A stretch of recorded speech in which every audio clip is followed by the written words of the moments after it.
ரொம்பவே சக்ஸஸ்ஃபுல்லாக டெலிகாஸ்ட் ஆகிட்டு இருக்கிறது தான் செவந்தி சீரியல். அந்த சீரியல் ஆக்ட் பண்ணுற திவ்யாவுக்கு இன்றைக்கி பர்த்டே செலிப்ரேஷன் நடந்திருக்கு.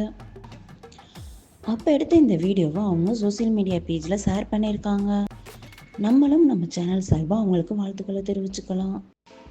இந்த மாதிரியான அப்டேட்ஸ்க்கு கலெக்டர் சேனலுக்கு